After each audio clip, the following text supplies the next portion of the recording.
Bom, pessoal, então acho que podemos dar início, né? Já aguardamos aí os 5 minutos.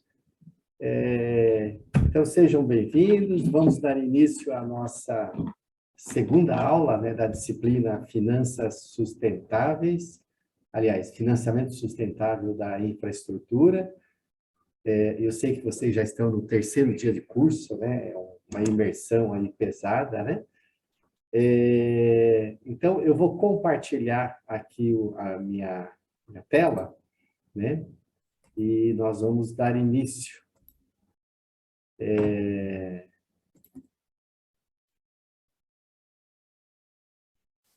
Só me confirma alguém se vocês estão vendo a tela. Sim. Estão, né? Legal. Então, nesta segunda aula que nós preparamos para vocês, né, da disciplina, nós vamos verificar aqui aspectos contábeis de projetos e relatos corporativos. Eu vi que tem alguns aí especialistas na área, né? Mas a maioria, pelo perfil de vocês aí, né, talvez não tenham tido assim muito contato, né, muita experiência. Apesar de todos serem concursados, então acho que vocês já estudaram bastante o tema, né? Então, e esse vídeo, pessoal, eu vou passar para vocês. Depois vocês podem ver com calma, né, na íntegra. Já tem o link aqui, ele está mencionado no material e na bibliografia, né? Ele tem 1h18 e ele é um resumo da aula passada. Com algumas diferenças, né? A aula passada foi mais um resumo, né? E eu só vou mostrar um trecho para vocês a partir de 1 minuto e 45. Esse é um vídeo que nós recebemos diretamente do castelo, né? De Windsor, lá, né? De Sua Alteza, o Príncipe Charles, né? O Príncipe de Gales. Tá? Então, acho que eu vou interromper o compartilhamento. Eu já deixei aqui. Compartilhar. Esse aqui. Compartilhar som. Tá. Então, vocês vão ter a oportunidade. Vocês estão vendo o vídeo no YouTube? Não, aqui na aula. Não, né? Então, deixa eu começar de novo.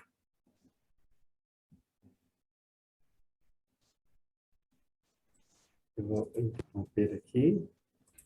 E esse vídeo. Perdão.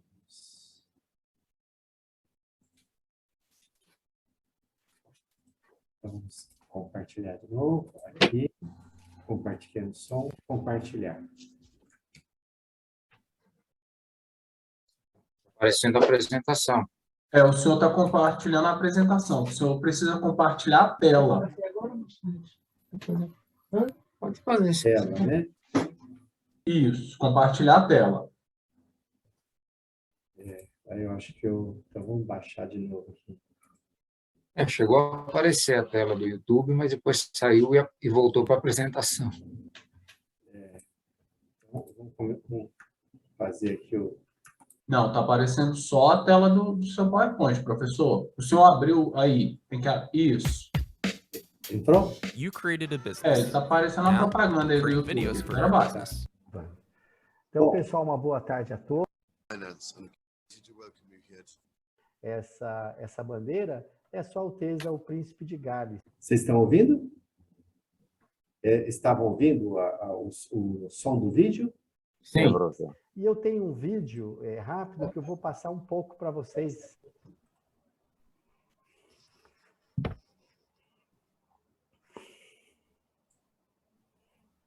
Ladies and gentlemen, I am delighted to welcome you here today, and I'm only so sorry that I cannot be with you in person. However, I would like to take this opportunity to thank BNDES for their long-term support for my accounting. sustainability project, their real commitment to action, and of course, for their partnership in launching the A4S Circle of Practice in Brazil. I'd also like to thank Professor Nelson Carvalho in particular, who will be retiring this year from the University of Sao Paulo and who has been integral to the implementation of integrated reporting in Brazil. Ladies and gentlemen, I would like to take a few minutes of your time, if I may, to speak to you about what I believe is perhaps the greatest challenge ever faced by our economy and society, and the urgent need for leadership from the finance and accounting community in response. Frankly, the older I get, the more and more anxious I become about the dangerous experiment we seem to be conducting with the one and only planet we have, which we are presently testing to destruction. We are quite literally facing a terrifying combination of risks: the pollution and overconsumption of finite natural resources, the very real and accumulating risk of catastrophic climate change, and unprecedented levels of financial indebtedness. On top of all this is a growing and extremely alarming biodiversity crisis, with the mass extinction of both aquatic and terrestrial flora and fauna looking increasingly likely, not to mention the devastating plague of plastics threatening our oceans. We also have a population of over 7 billion that is rising unsustainably fast and placing an impossible burden on the capacity of nature to sustain us at our current rate of overexploitation. The world is not even feeding its present population, let alone the 9 or 10 billion now expected by 2050. No matter how you try to counter the arguments, the sums just do not add up. So, to use an accounting term, we are currently living off the Earth's natural capital, rather than the income derived from that capital. And unfortunately, there is no global CFO to keep us in check. Without urgent and decisive action, climate scientists have warned that global temperatures could rise, on average, by nearly 5 degrees above pre-industrial levels by 2100, and are set to continue to rise unless we work to achieve a net zero carbon world. Now, ladies and gentlemen, a 2-degree rise, let alone a 5, would make many parts of the world virtually uninhabitable, not only for us humans, but also for many other species that attempt to share this planet with us. Such a terrifying prospect should surely encourage us to tackle this danger now, not sometime in the future. Ladies and gentlemen, all is not yet lost, but this really is the final call, and the finance community must be part of the response. This is precisely why I set up my Accounting for Sustainability project back in 2004, in order to work directly with finance leaders to inspire action to drive a fundamental shift towards resilient business models and a sustainable economy. It is clear that those who find ways to use natural resources in a sustainable, circular way, with nothing going to waste, will find themselves uncovering new sources of innovation, reducing their risks and increasing their competitive advantage. None of this is about a choice between making money on the one hand and doing the right thing on the other. It is all about recognizing that business as usual is completely unsustainable, and that those organizations which start to develop resilient business models now will be the ones that succeed.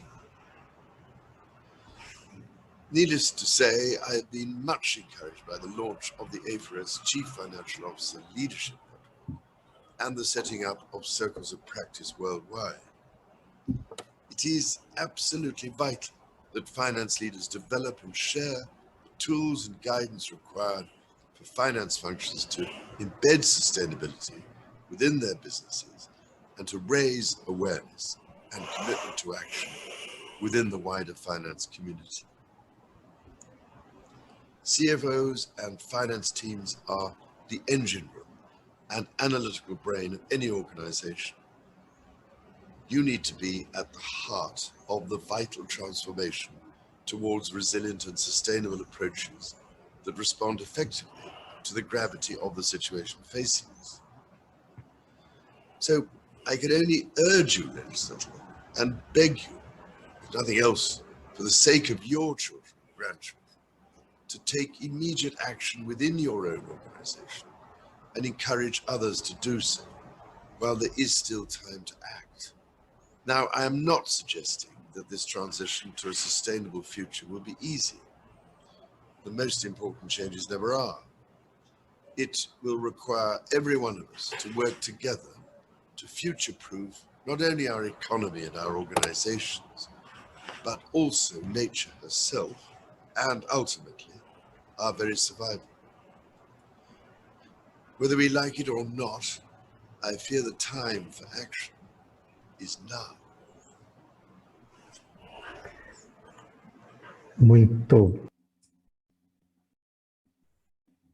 Então, muito bom, pessoal. Então, esse é um vídeo que nós recebemos diretamente do grupo A4S, lá do Príncipe de Gales, né? Ele criou esse grupo.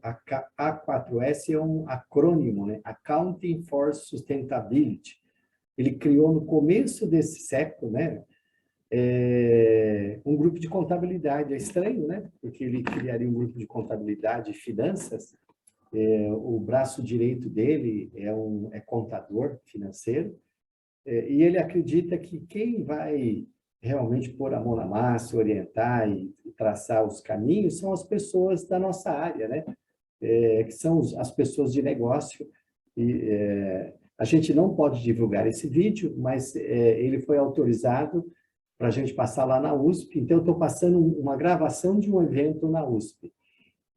Então, eu tomei a liberdade, achei importante mostrar para vocês, né? Acho que bate com tudo aquilo que nós estamos pensando. Eu vou compartilhar novamente a tela para a gente dar continuidade. Então, esse daqui eu vou sair. Vocês estão vendo a tela aí? O que está escrito na tela? Sim, professor. Teste inicial, sem Tá, conceitos, então, etc. Depois desse, vocês vão clicar aí nesse link ou entrar direto lá no Google Classroom, e tem uma atividade que vocês vão fazer agora, vocês vão ter aí uns 10 minutinhos, acho que nem isso, né? E vocês vão acessar essa lista. Então, por favor, todos acessem essa lista chamada 100 conceitos de finanças sustentáveis, de infraestrutura.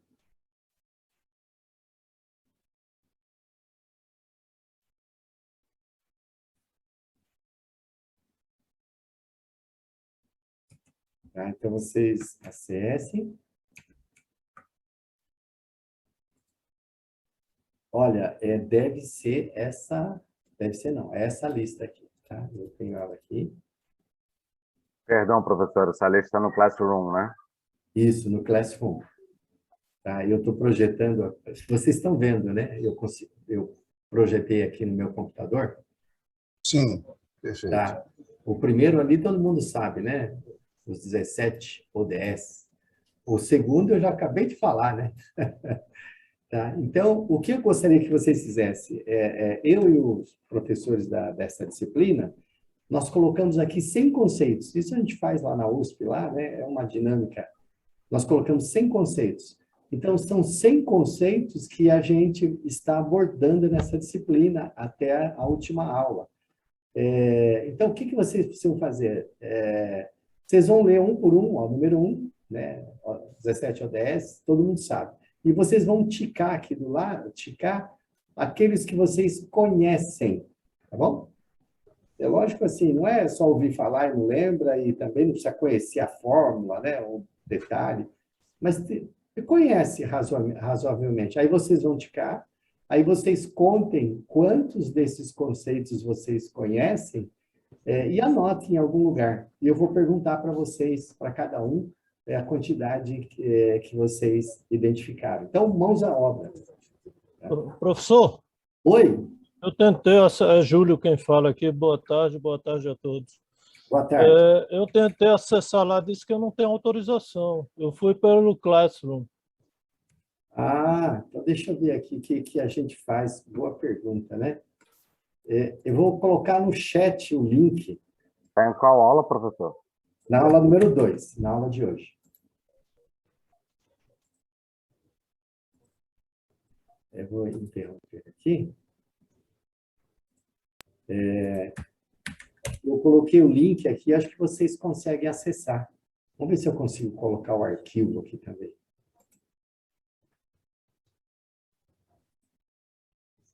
Ok, para mim deu certo pelo link. Oh, que legal. Então, o objetivo é esse.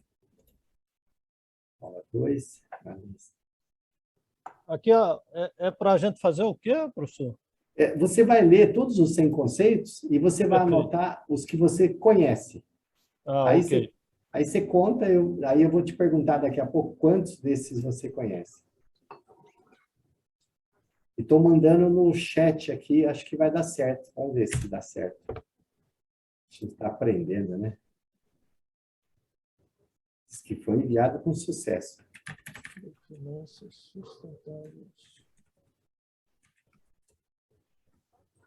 A gente usa isso na USP, eu tenho essa lista de 100 conceitos de todas as disciplinas. 100 conceitos de análise de balanço, 100 conceitos de ODS, 100 conceitos de Acordo de Paris, 100 conceitos de gestão de risco, né? 100 conceitos de matemática financeira.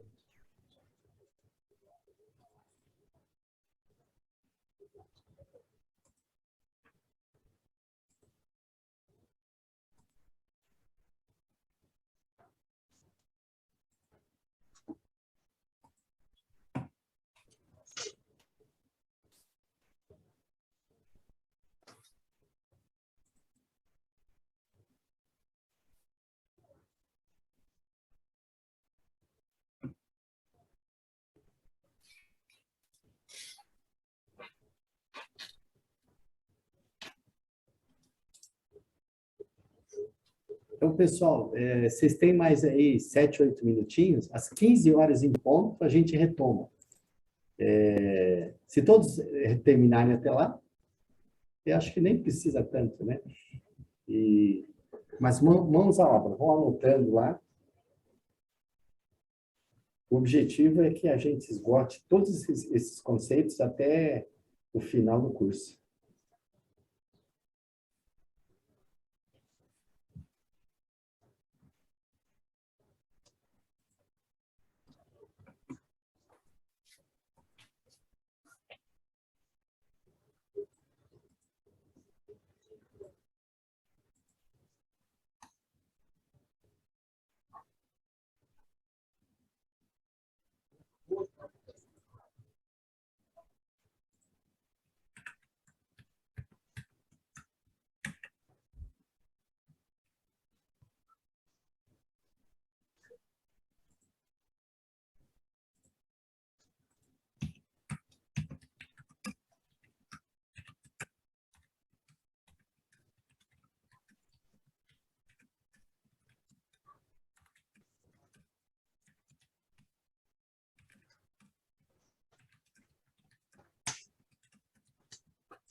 Oi, professor, boa tarde.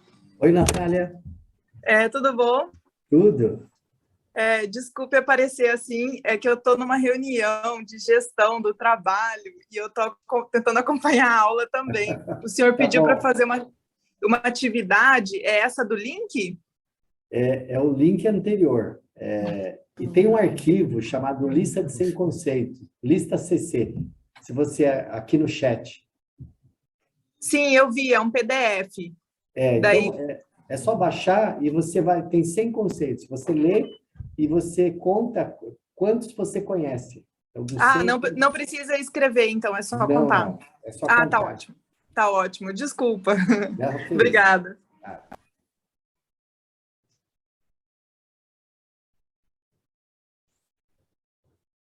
Alguém já terminou?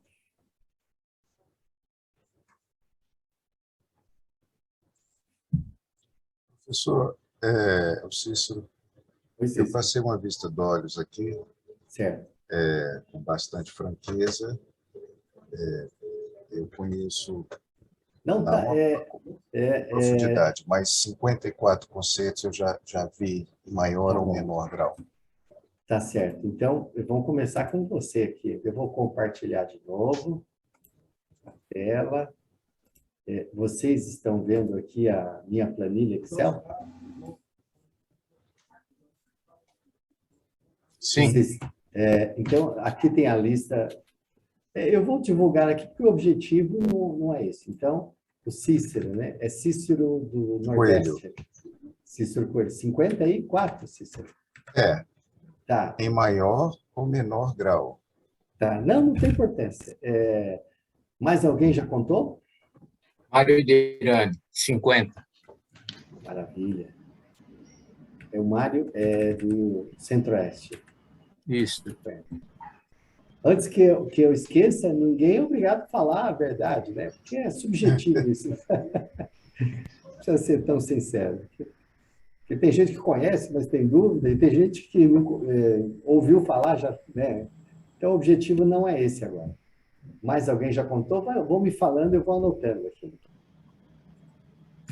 Professor, Oi, Jorge, Jorge. 47. É Jorge do Centro-Oeste, né? Correto. Tá, legal. Aí quem está sem grupo, quem sabe já a gente define agora.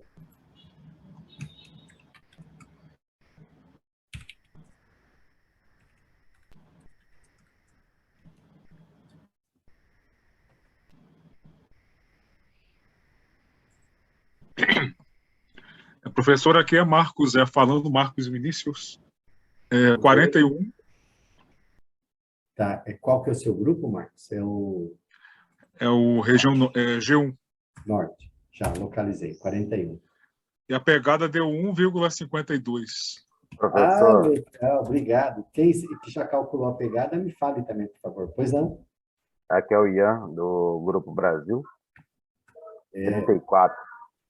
Grupo Brasil, legal. 34. Calculou a pegada, Ian? Não calculei ainda, vou recalcular aqui. Tá, não tem pressa. O link estava pesado demais ontem. É verdade, é verdade. Professor, Oi? George, pegada deu 1. Redondo? Que legal, cara. Redondo. Que bom. Pudera todos fosse igual a você. Eu não vou nem falar a minha, Pelo qual de professor. trabalho. Mário Dirani, deu 2,18 a pegada. Meu Deus, tá igual eu aqui, cara. Você anda muito de Deve ser avião? porque eu estou comendo muita carne. Pode ser também. Professor, 33, Júlio Henrique. Júlio Henrique, 33, ok. Boa tarde, é Ana Carla. Ana Carla, 35. 35. Você calculou a pegada ecológica? E deu 1,7. Tá bom. Mais ou menos, né? Boa tarde, professor. Oi, O meu Natália. deu... Tudo bom? O meu deu 36. 36. Dos conceitos, e a minha pegada é 1,76. Me Tá. acabei de comprar nesse Black Friday. É verdade. E você tá... não, você tem grupo. Boa tarde, professor. Tenho no Brasil. Tá. Oi, Selma. O conceito deu 55 e a pegada deu 2. Qual que é o seu grupo? O meu grupo é 5. Sul. 5. Ao sul. Uhum. Selma. Isso. Quanto que é? Conceito? 5 e 2. E 2. Tá ótimo. Isso. Obrigado. Boa tarde, professora Janaína. Oi, Janaína. Grupo 5 também. Certo. Deu 40 de conceitos. Tá. E a pegada 1,58. Tá. Boa tarde, professor. Daniel, do Centro-Oeste. Daniel, do Centro-Oeste. Deu 67 nos conceitos. Maravilha, parabéns, cara. De alguma forma, já estudei alguma coisa na vida, né? Não quer dizer que eu lembro de tudo. E deu 3,3 a pegada. Nossa, mãe, você está trabalhando muito, hein? Viajando bastante. Você é da Caixa Econômica. Boa tarde. Elaine, do grupo 1. Elaine. Norte, isso. Deu 30. Tá. E a minha pegada deu 2,34. Tá.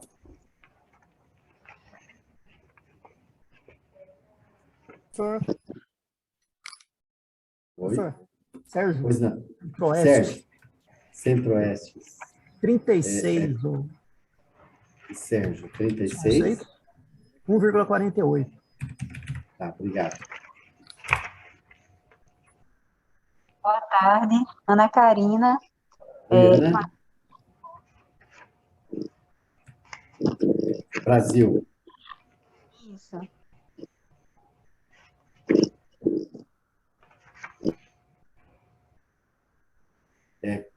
Pode falar. Eu não ouvi, Ana. Acho que está com o som desligado.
Professor Kassai, aqui é o Ian de novo, do Grupo Brasil. Minha pegada ecológica é 2,5.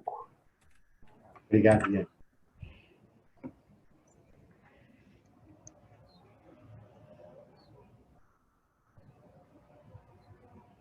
Professor, aqui é o Virgílio, boa tarde, tudo bem? Oi, Virgílio. Tudo jóia. Concluí agora aqui minha pegada, deu 2,08. Tá, deixa eu achar você aqui. Lá no alto, lá na linha 3, Achei. número 3. Isso. Tá. 2,08, isso, e 43. Tá, legal, correto. Obrigado. Eu que agradeço.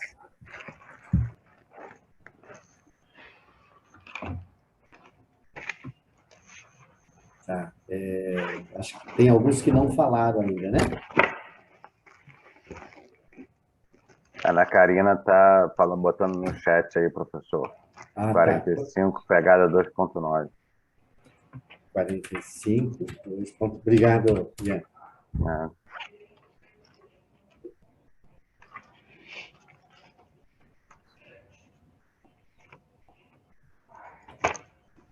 Mais alguém?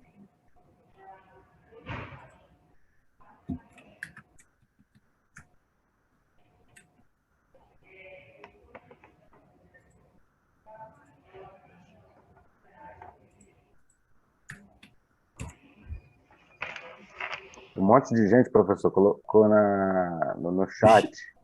Eu já copiei lá no chat. Ah, tá. Acho que uma boa parte. Até a Karina. O Eduardo Pareja, 49, pegada 2,45. Tá. Até aí eu já anotei, até a Karina. Ah, tá ótimo, beleza. Tá. Se tiver mais algum aí, me fale, por favor. Então, nós temos 19, acho que chegamos aí, né? Bom,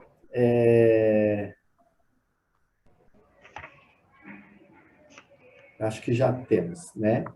Então, se alguém quiser depois, comenta aí, a gente coloca, né? Mais alguém? Júlio? Pois não? Você já informou 33, né? Você já calculou a pegada? Ainda não. Tá, Estou concluindo aqui. Tá bom, não tem. Então, para hoje, nós vamos utilizar os 100 conceitos. Mais alguém? Não, acho que não, né?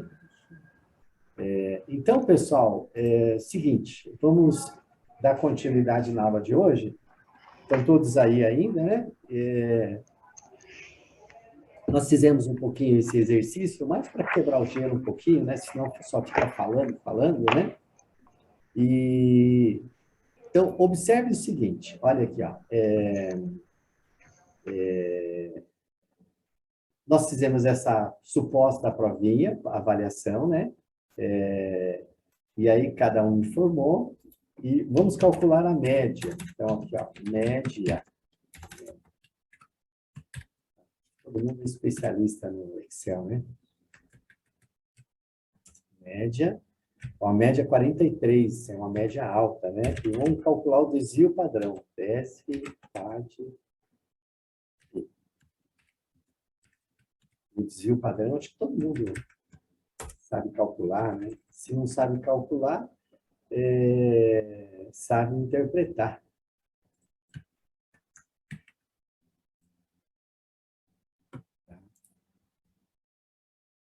Então, vocês estão vendo aí, né? Saiu aqui, professor. 2,85.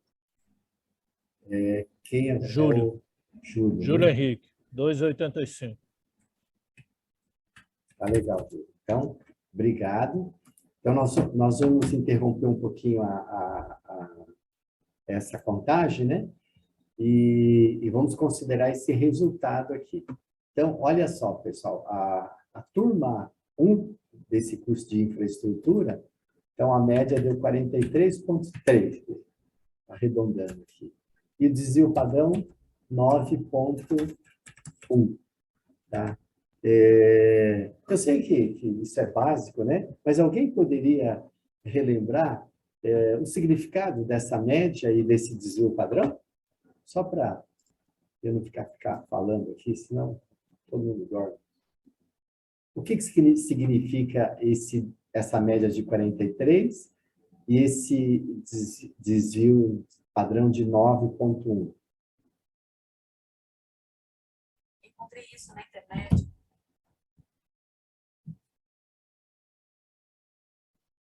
Acho que ninguém quer falar, né? Mas significa o quê, né? Ele significa, nesse primeiro gráfico aqui, vocês estão vendo uma curva normal, né? Vamos imaginar que a média aqui fosse 43,3. Bom.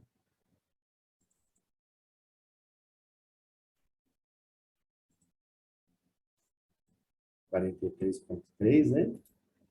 E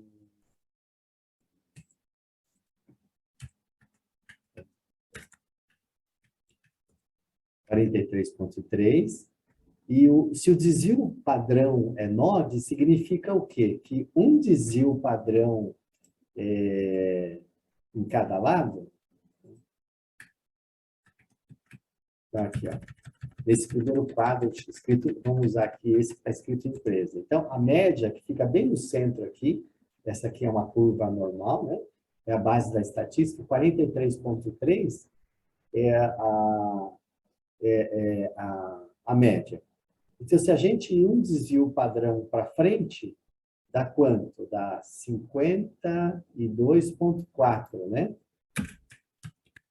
Certo?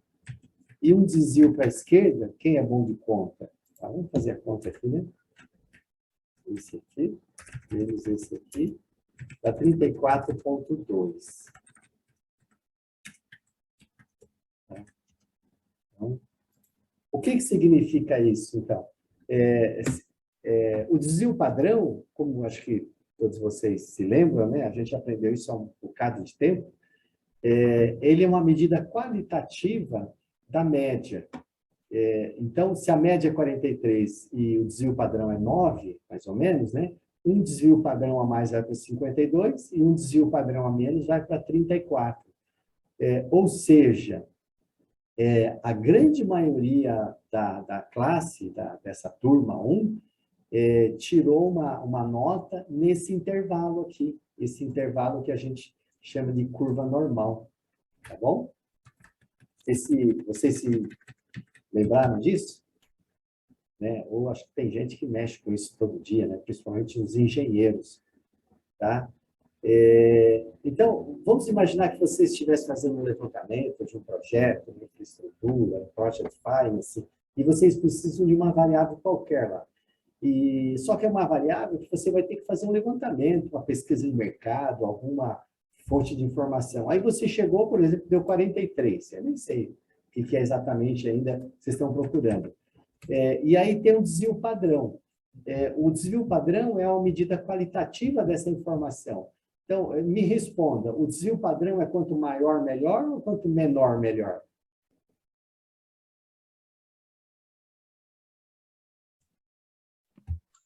Quanto menor, ele é mais fiel à realidade do grupo. Quanto menor, mais homogêneo a amostra. Isso. Uhum. Tá, então, quanto menor, melhor. Então, é isso. Então, se desse um desvio padrão muito grande, o que a gente faz? Essa amostra não é exatamente normal, e a gente começa de novo, ou vai lá e tira os extremos, os outliers. Aí a estatística inventou um monte de coisa aí para tentar resolver isso. Tá bom? Agora, legal, eu não queria aqui dar beabá de matemática e estatística, né? Mas vocês já lembraram, né? Já lembraram. Agora, vamos imaginar o seguinte, que a turma de vocês não fosse a turma de vocês. A turma de vocês é uma empresa, é a empresa infraestrutura, tá? É uma empresa. E aqui, ó, eu levantei aqui nas turmas anteriores, eu vou chutar aqui, tá, pessoal? Mas vamos imaginar que as turmas anteriores, nós tivemos aqui uma média de 50. A nota deles foi 50, tá bom? Tá? E um desvio padrão, sei lá, maior aqui, tá? 15 aqui, tá bom? E vamos imaginar o seguinte, assim como a gente está imaginando aqui que vocês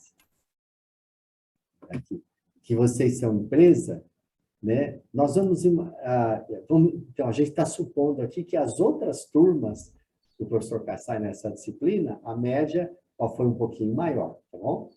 Então, a gente está supondo que a turma de vocês é uma empresa e nós estamos supondo que as outras turmas nós vamos chamar de mercado. Pode ser assim? Tá, então vocês não são vocês são uma empresa, tá? E as outras turmas que tiveram uma média um pouquinho acima não são as outras turmas, são as outras empresas do mercado, tá bom? E aqui nós vamos falar que essa média, vamos imaginar que fosse uma medida de lucro. Esse 43 aqui, no nosso caso, foi a média de quem conhece o sem conceito, mais ou menos, né? Não tem esse objetivo. Mas vamos supor que fosse lucro, tá? Então, a pergunta é o seguinte, vocês comprariam ações de quem? Da empresa ou do mercado? Se vocês tivessem dinheiro sobrando, tivessem que investir, vocês comprariam ações de quem?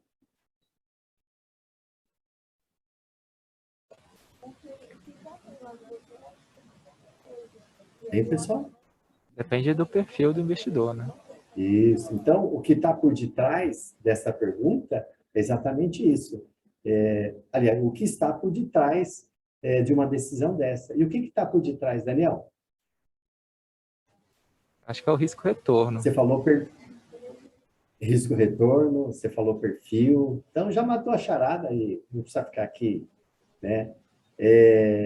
Então, se todo mundo fosse optar pelo risco, pelo lucro esperado, todo mundo ia comprar ações de quem nesse caso aqui? Ia comprar do mercado, né? Ó, que o 50 aqui é maior, tá? É um pouco maior do que o lucro esperado da empresa de vocês, que é 43. Tá? Então, o que está por detrás? a gente tem que avaliar o risco, não é isso? Então, tem que avaliar, além do retorno, que é o lucro, né? Nós temos que avaliar o risco.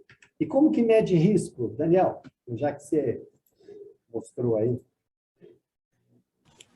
Nesse caso, o risco pode ser, acho, interpretado pelo desvio padrão. Perfeito. Então, aqui o lucro, aqui é o retorno. E aqui, como que a gente avalia o risco? O risco a gente avalia pelo desvio padrão. Então, por que a gente fez essa brincadeira? É mais para relaxar um pouquinho. Eu vi que na aula de manhã, vocês já tiveram aí a manhã toda, né? Para a gente descontrair um pouco. Então, na verdade, quando a gente vai escolher por um empreendimento, e é isso que vocês vão mostrar no trabalho de vocês, né? Além do que eu estou curioso para saber quais são as obras, né? Vocês vão mostrar, como se vocês estivessem fazendo um workshop para vender o projeto de estrutura de vocês. E, entre outras argumentações, vocês vão falar do retorno econômico, do retorno de investimento. E para avaliar, não é só lucro, tem que avaliar o risco também. E qual que é a régua básica para se medir risco? É o cálculo matemático do desvio padrão, que é relativamente simples, que é essa curva normal. E a base, a estatística começou a partir dessa curva. O resto é tudo consequência aí, né? E esse cálculo do desvio padrão é uma das maravilhas matemáticas, né? Que o pessoal fica maravilhado, né? E vocês já falaram aqui também que o risco é quanto maior, melhor, ou quanto menor, melhor? É menor. Isso. Quanto menor, melhor. Quanto menor, melhor. Então, assim, voltando à pergunta, vocês comprariam ações de quem? Da empresa ou do mercado? Ou turma 1 ou outra turma, né? As pessoas que visam só retorno, comprariam do mercado. E as pessoas que visam, que têm ojeriza risco, que considera bastante o risco, compraria ações de quem?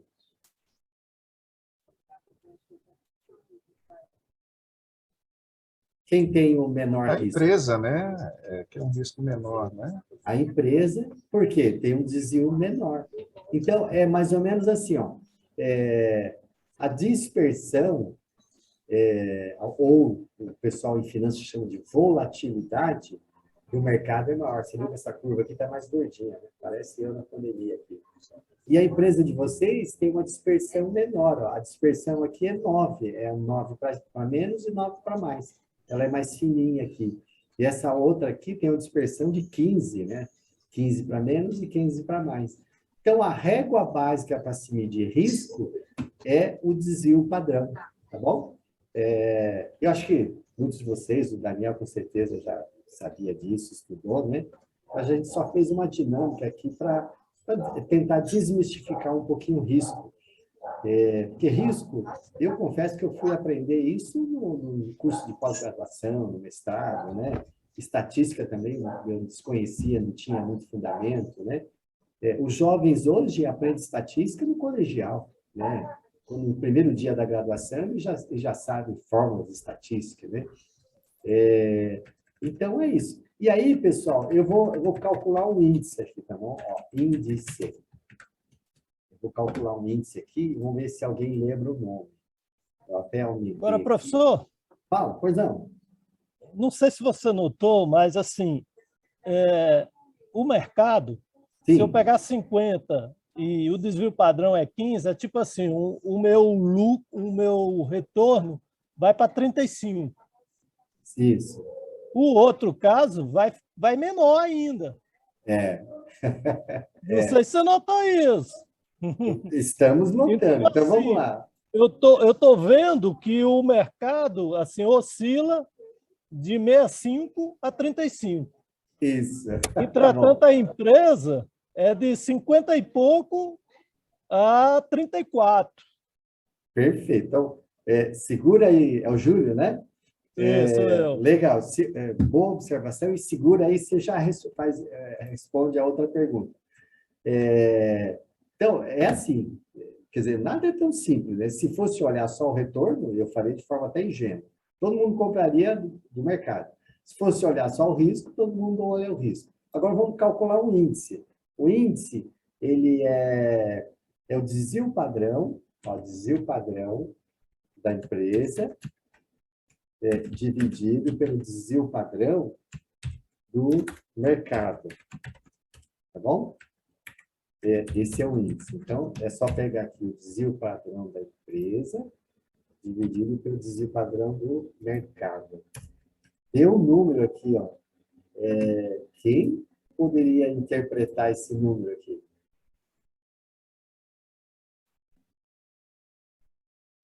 Aliás, antes de interpretar, ele tem um nome. Eu acho que tem na lista de 100 conceitos. Deixa eu até ver lá.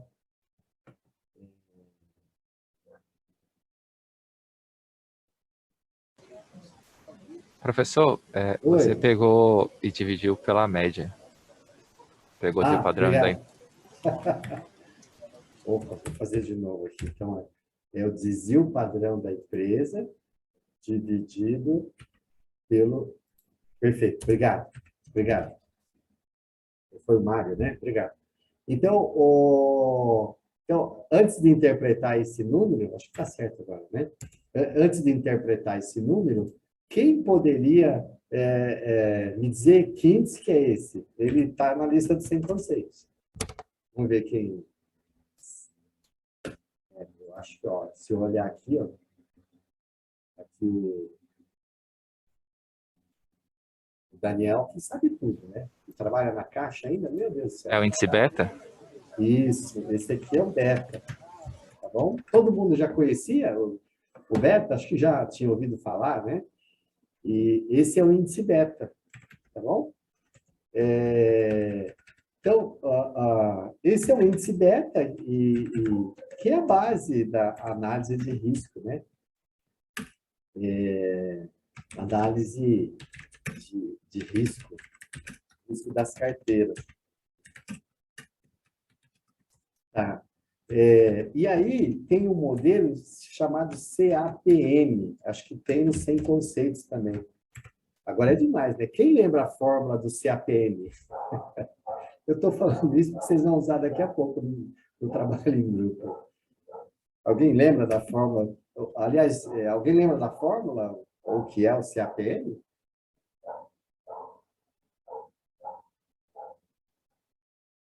O CAPM, eu acho que a fórmula assim, é RISC mais beta, que multiplica risco de mercado menos risco free. Aqui, tá bom? Essa é a fórmula, e não precisa decorar nada aqui, eu só estou falando porque em finanças é assim que todo mundo faz, tá bom? Esse é o modelo criticado, não é o melhor que existe, mas é o mais utilizado no mundo. Então, quem lembra agora o que é CAPM? Alguém fez no 100 conceitos? Acertou nos 100 conceitos? Alguém lembra?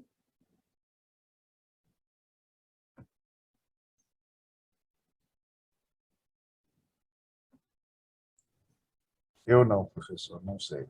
Obrigado pela resposta aí. Eu me sinto confortável quando alguém fala. É o Capital Assets Pricing Model. É um modelo de precificação de ativos. Mas se falar assim, modelo de precificação de ativos, ou em inglês, as pessoas não lembram. Mas se falar CAPM, ele é conhecido no mundo inteiro. Então, os livros, ao invés de traduzir, né, eles chamam de CAPM. Tá? E é um modelinho lá. Então, eu vou descompartilhar aqui agora. Eu vou descompartilhar, interromper aqui.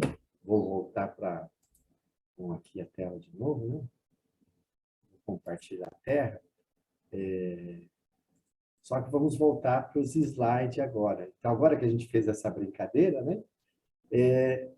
Alguém me confirma se vocês estão vendo aí o slide? Vamos sim, tá. Tá, então agora vamos dar continuidade da aula, não vou brincar mais com vocês aí por enquanto. Então vamos lá, pessoal. O objetivo, então, dessa brincadeira, dessa dinâmica, era, ao invés de dar uma leitura pesada aí de estatística, de precificação de ativos, a gente desmistificar o conceito de risco. Então, aqui, ó, um exemplo que eu dou, que está no livro, né, que foi uma forma mais simples que eu achei de encontrar, é assim, ó. Vou imaginar que eu tenho dois alunos, o aluno A e o aluno B. E, coincidentemente, os dois tiraram a mesma nota, a nota 6 e nota 6. Os cursos da ENAP, nota 6, a média 6 passa.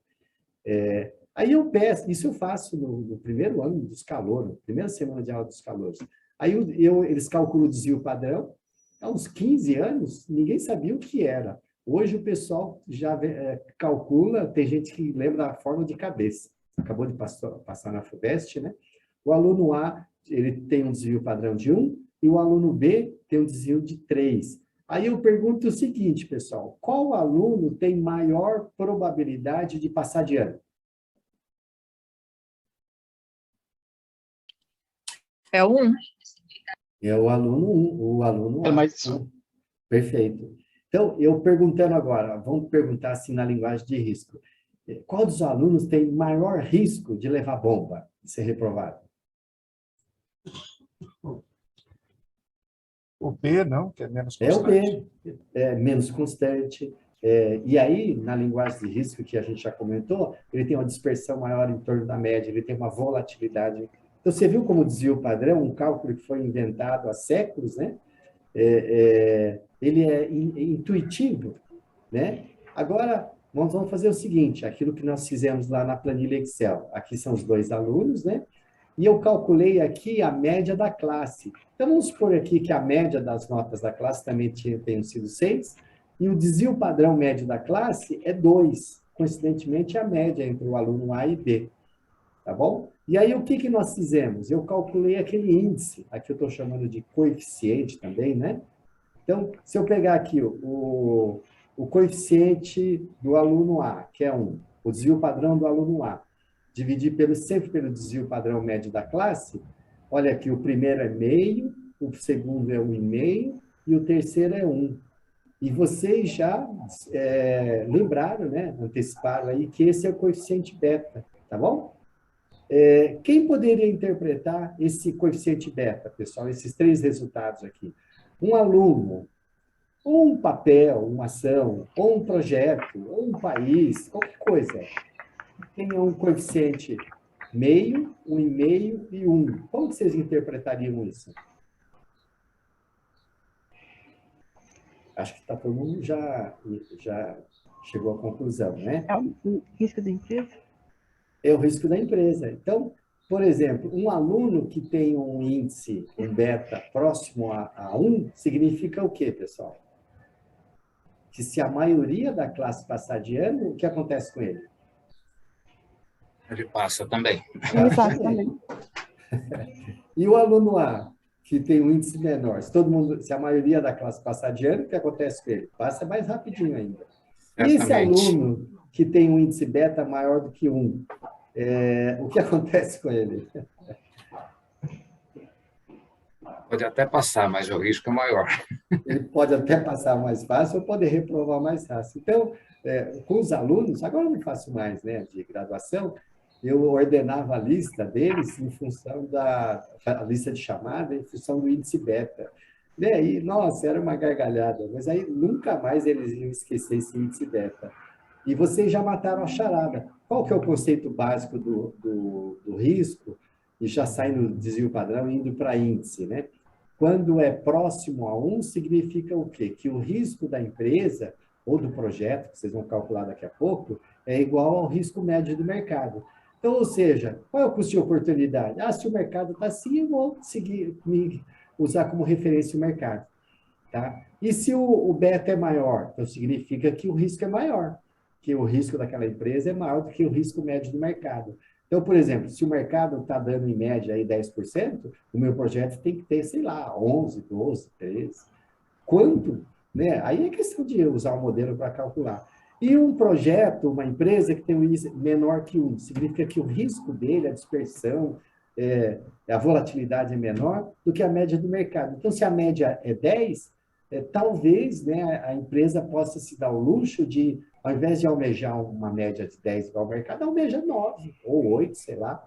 Por quê? Porque no frigir dos ovos, a médio e longo prazo, vai empatar com o mercado. Tá? Então, tudo que eu tinha para ensinar de risco é isso. Agora eu vou mostrar o que talvez vocês lessem, se fosse ler direto nos livros, né?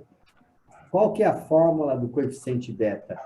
É essa daqui, ó, covariância da variação do preço das ações da empresa em relação à variação do preço de mercado dividido pela variância do mercado, né? Era isso daí. E essa fórmula de cima, eu não sei porque repetir aqui, ela pode ser desmembrada aqui embaixo, ó. Desvio padrão dividido por desvio padrão. Não foi isso que nós brincamos naquela planilha Excel? Né? Só que essa fórmula de cima, que envolve variância e covariância, isso para quem gosta disso, né? O rapaz da caixa, com certeza, se aprofunda, né? Se eu pegar aquele desvio padrão básico e multiplicar pela correlação, eu chego no índice beta, tá? Então, é o seguinte, quando a gente pega o desvio padrão dividido pelo desvio padrão, que na minha opinião é o verdadeiro índice de risco, os livros chamam isso de risco total, tá? E quando eu multiplico pela correlação, vamos imaginar aqui que a correlação do aluno com a classe, eu posso calcular. Quem lembra o que é correlação? Não vou ficar aqui perguntando, mas vocês lembram. Correlação, assim, matematicamente, é um cálculo muito parecido com o desvio padrão. A gente podia até calcular aqui, vocês iam lembrar. Mas é assim, só que ao invés de pegar a classe, como nós fizemos, pegamos as notas sem conceito e calculamos, você tem que pegar duas séries. Então, por exemplo, eu posso comparar como foi o comportamento dos 30 alunos dessa turma com os 30 alunos médias de mercado, né? E a correlação, ele calcula o comportamento de uma empresa em relação ao mercado, ou de uma classe em relação às outras classes. E vocês vão se lembrar que a correlação é um número que vai de -1, passa pelo 0 e vai até onde? O máximo. Quem lembra? Isso, é +1. Então, vai de -1 a +1. Tá bom? Então, ele é um número, o que a estatística chama de número padronizado, ou seja, vai de -1 a +1. Então, se der uma correlação próxima a 0, significa o quê? Que não tem correlação nenhuma. Tá bom? E se der um número, sei lá, 0,8 positivo, significa o quê? Uma correlação fortíssima. Né? E se é positivo, significa o quê? Que quando uma série aumenta, a outra aumenta. E quando diminui, diminui. Tá? E se desse o contrário, pessoal, desse negativo, vamos supor, a correlação deu 0,7 negativo. Significa o quê? 0,7 ainda é muito forte, né? Estatisticamente. E se é negativo, significa o quê? Que quando um aumenta, o outro diminui. E vice-versa. Quando o outro diminui, o outro aumenta aqui. Tá bom? Então, essa correlação é o que desenvolveram há 60 anos atrás, que desenvolve todo o estudo de carteira, de gestão de risco, etc, etc. Tá? E quem foram, isso aí tem um material, né, tá à disposição de vocês, não precisa aprofundar, material complementar, né? Mas começou isso em 1927, é a data de nascimento do R. Markowitz, né, um americano, e quando ele estava defendendo a tese de doutorado dele nessa área, lá nos Estados Unidos, ele foi reprovado. Um dos membros da banca fez o seguinte comentário: meu jovem Markowitz, isso que você está fazendo não é estatística, não é matemática, não é economia, não é finanças, não é gestão pública, não é nada. Você reprovou, né? 40 anos depois, ele ganhou o prêmio Nobel, né, de economia. E aí o William Sharp foi um orientando dele, né? E ninguém entendeu. Essas contas que nós acabamos de fazer, pessoal, pegar lá a média, desvio padrão, divide, naquela época ninguém sabia fazer. Aqui eu tenho Excel, tenho calculadores, mas naquela época não tinha nada, né? Acho que era por isso. E aí, já anos mais tarde, o William Sharp foi aluno do R. Markowitz, o Markowitz deu a tese dele para estudar, falou, faz isso. ele não somente fez, mas ele simplificou o cálculo. E os dois inventaram esse modelo Capital Assets Pricing Model. O meu inglês é meio ruim aqui, né? Que é o famoso CAPM aí, que o mundo inteiro utiliza, tá bom? E qual que é a forma do CAPM? É exatamente isso aqui, ó. Free? Risk free, continua. Que soma Beta de risco? o beta, que multiplica... O que é o RMR? O retorno. Médio do mercado, menos o risk free. Tá bom? Free. Então, é exatamente. Ó, lembrou. Ó, especialista aí. Tá? Então, então, quem desenvolveu essas teorias? Basicamente foram os dois aí. Começou com o Markowitz, tá bom? E para que serve, pessoal? Então, o CAPM é para achar o custo de oportunidade do mercado. Então, aqui um exemplo. Se o mercado é 12, a gente está chutando 12. A taxa de livre de risco é 6. Né? E eu pergunto aqui, ó, qual o custo de capital de uma empresa que tem que adotar em seu planejamento, supondo-se que o seu beta é 1,2? Então, se o beta é 1,2, significa que o risco é maior, igual ou menor do que o risco médio do mercado? Vamos ver se vocês lembram. Então, se o beta é...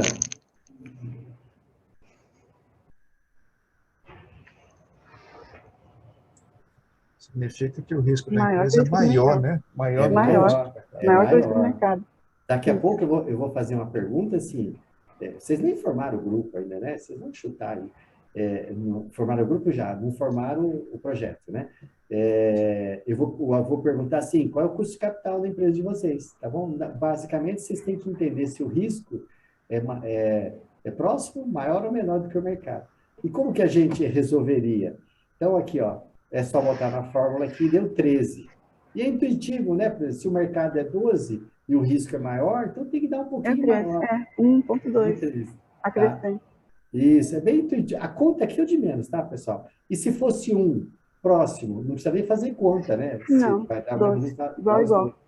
E se é um beta menor, risco menor? Olha, a empresa pode trabalhar em seu planejamento 1,4, tá? Então, aqui, o beta, ele pode ser maior, próximo do mercado, e menor do que o mercado. Entenderam, pessoal? Entenderam? Espero que sim. Olha, essa aula aqui eu levaria 4 horas lá com a molecada, né? Mas através de uma brincadeira. Então, responda sem pensar muito. Você prefere ganhar 10% ao ano aplicando na caderneta de poupança ou esses mesmos 10% em ações da SPE Infra? Eu chutei o nome aqui, que é o projeto de vocês. Vocês vão abrir uma sociedade de propósito específico, o governo vai ser sócio, o acionista, né? É uma ação de mercado, uma renda variável. Então, a resposta parece óbvia. Então, responda, por favor. É só para a gente usar isso aqui. Então, entre lá todo mundo escaneia aí, né? Vamos ver se funciona. Eu estou usando a versão gratuita do Slido. E ele limita, né? Então, eu tenho que ficar deletando. Então,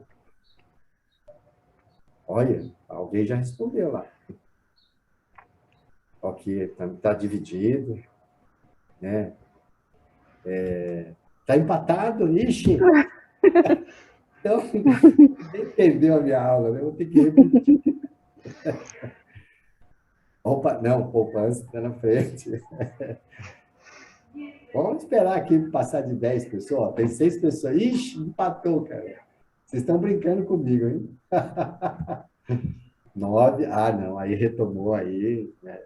E a resposta certa é poupança, né? Porque eu não sei se vocês entenderam a pergunta, né? Se são os mesmos 10% esperados, né?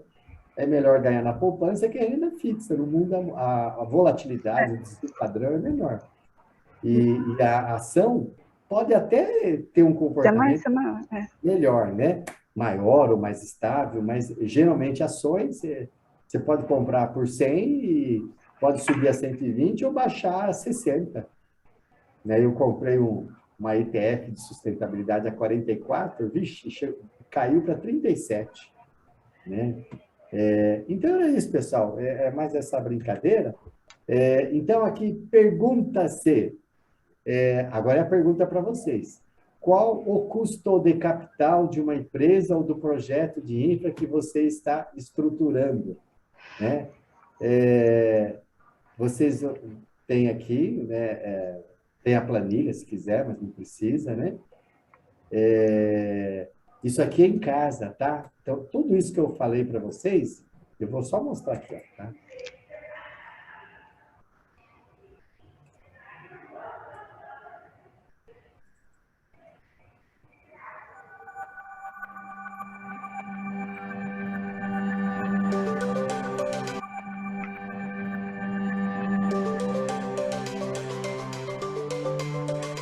Vocês estão vendo?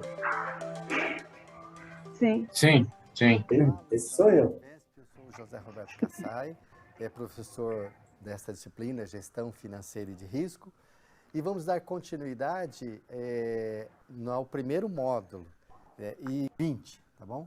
Então, tudo isso que eu falei para vocês aqui, isso. Aqui tem um resuminho, tá bom?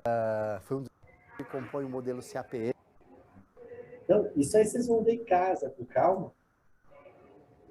Aplicando na caderneta de poupança ou ações? Maior risco, químico, software nos Estados Unidos, de baixo risco, petróleo, o que vocês têm que almejar. Então, aqui, pessoal, o fulano lá, o professor está explicando, a gente tem um monte de tabelas. Essa aqui foi feita por um americano da Modaran, né, que é muito... E ele pegou todos os setores aqui, empresariais, e calculou o beta. Então, qual que era o grupo, o setor mais arriscado lá nos Estados Unidos? Segundo ele, farmacêutico, e aqui embaixo, de menor risco, é gás e petróleo, tá bom? Mas eu quero achar aqui uma outra tabela. Esse aqui é o da Modaran, isso aqui é da Empresas Brasileiras. Isso tem tudo no material, isso aqui nós calculamos de produtos agrícolas. Por incrível que pareça, o produto de maior risco era o quiabo. Eu adoro quiabo, né? Principalmente aquele frango do quiabo, né? Fica melequento, mas eu adoro.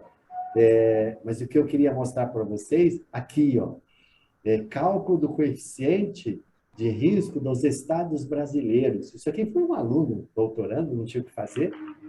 Lá na academia, a vantagem é essa, né? Chega um doido lá do governo que quer fazer doutorado, e você pega tudo aquilo que você achava que era impossível, você dá para ele faz, né? Então, a gente calculou o índice de risco dos estados. Depois vocês consultem o material se vocês quiserem, né? A conclusão é assim, ó, que a região norte tem o maior risco, né? Depois vem centro-oeste, depois o sul, o nordeste deu baixíssimo e o sudeste foi o menor. Por que eu fiz questão de mostrar isso para vocês? E vocês podem ver no vídeo ou no material, né? Na bibliografia indicada. É assim, vocês que estão diretamente ligados a políticas públicas, então, por exemplo, o governo vai distribuir, sei lá, 100 milhões de dólares para os estados. Então, uma coisa é dar 100 milhões para São Paulo e outra coisa é dar 100 milhões, sei lá, para o Nordeste, Fortaleza, para Salvador, né? Manaus, né? Então, por quê? Porque tem que, assim como já houve uma evolução no mercado financeiro, então, no mercado financeiro, assim, quem rende mais? Um título deu 10, outro título deu 11. Quem rendeu mais? Ele fala, depende. Você viu que às vezes depende do risco. Então, aquele 11, ele pode valer menos se o risco for maior. Né? Então, eu estou falando isso, quem sabe, isso não existe ainda, mas quem sabe vocês influenciam as políticas públicas, calcule o índice beta. Então, por exemplo, 1.000 para o sudeste, talvez tivesse que mandar 1.100 para o nordeste ou para o norte, entendendo? Tá? Então, essa é a questão de risco. Então, vou aqui.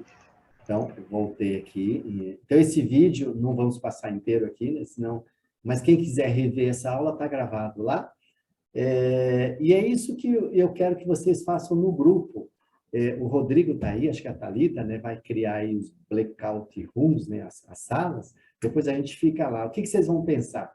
Acho que vocês vão ter aqui uns uns 15 minutinhos, eu falo já para vocês, né? Vocês vão pensar assim, ó, o projeto vocês não sabem o que é ainda, né? Pode ser água, pode ser energia, pode ser saneamento, pode ser metrô, né? Eu gostaria de ter metrô aqui onde eu moro, né?